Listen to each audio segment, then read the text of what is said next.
Two ex-girlfriend stalker stories, part 2. I met Tori when I was 37, and at that age I believe I'd had my life together for the most part. The problem was Tori was 21, and I knew better, but it was extremely hard to resist her considering her appearance.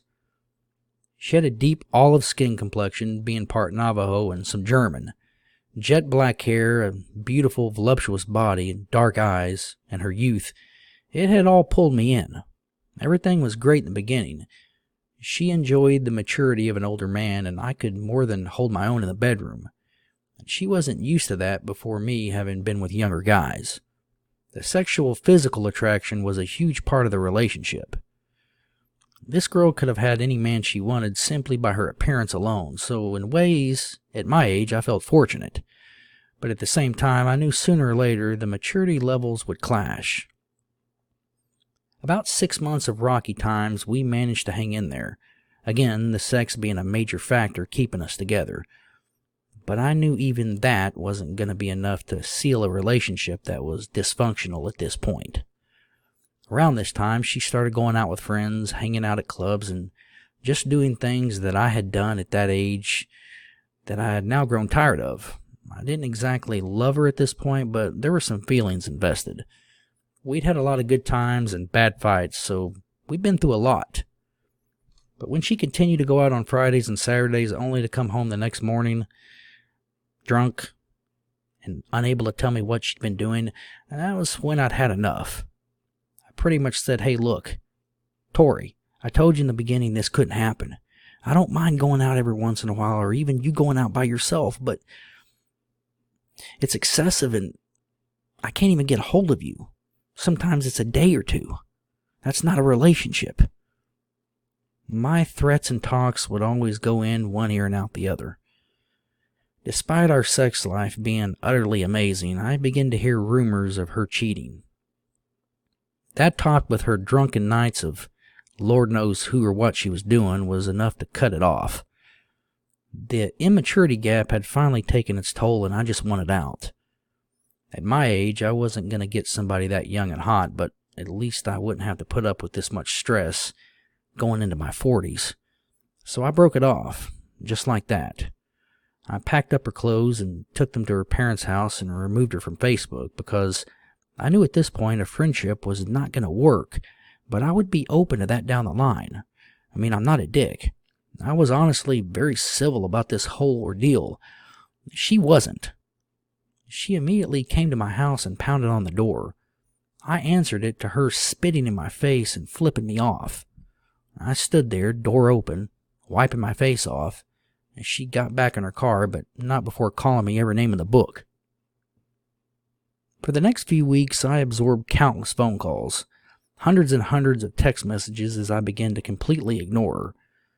The more I would ignore her, the worse it would get. Here are some of the voicemails that I saved. "Hey, you old fucker. You think you can just dump my shit off like that after banging me for 6 months? You're a real piece of shit. Listen here, dipshit. I didn't do shit wrong, so maybe you should act your age and actually talk to me like a man and not a little prick. Jason, I'm sorry. You know I love you, and you know this is driving me crazy. Please talk to me. You better watch your ass, fucker, because I'm coming for you. You think I give a shit about going to jail for cutting up a bitch? I know you got a little hoe over at your house. I've seen her car over there." Now, some of these voicemails amused me and some scared me, especially the one about how I had apparently used her for sex. The way I saw it, that was a two-way street, but from my experience, some women tend to fall back on this when they're scorned and shit goes south, and some of those women have a good leg to stand on because it's true. Men can be pigs, but Tori did not, because we had an actual real relationship where sex just so happened to be a mutual enjoyment for both of us. The next few months were a nightmare, to say the least. It got so bad that I feared for my life. I blocked her number, changed all the locks on my house, and started parking my car in the garage. Not a day would pass that she didn't call or text, which I was ignoring all communication. I knew this because I checked my block list on my cell phone and I could still access the blocked text messages and voice messages. I missed her, but I wasn't about to go back to that insanity. I started seeing Tiffany shortly after.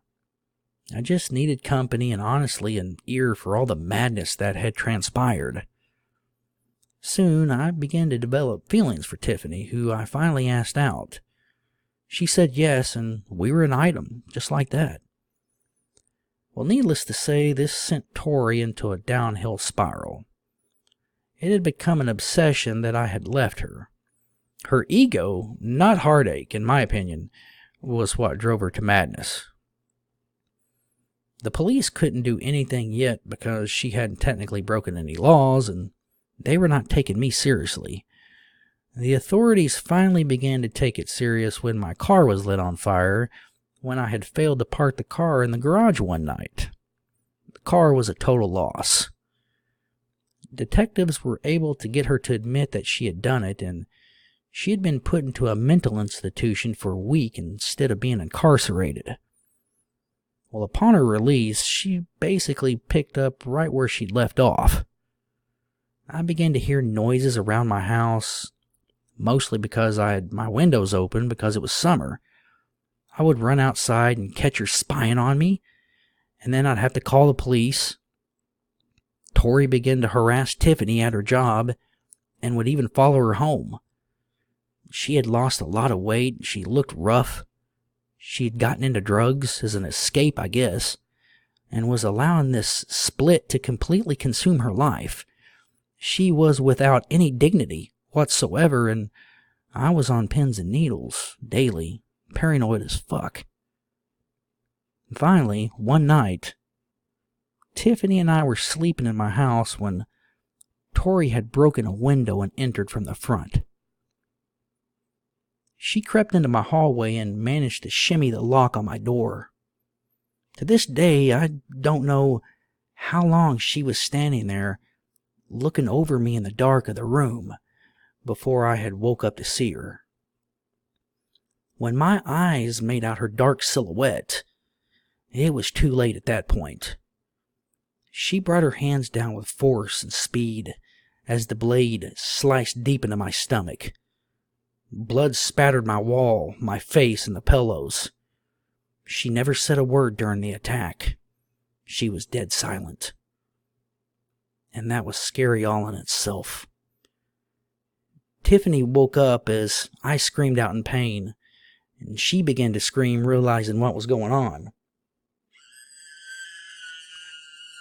Tori yanked the knife out of my belly, and I jumped up and my adrenaline was taking over. I could barely feel the pain of the knife or the blade. I caught a stab in the neck as she brought the knife down again on my way up.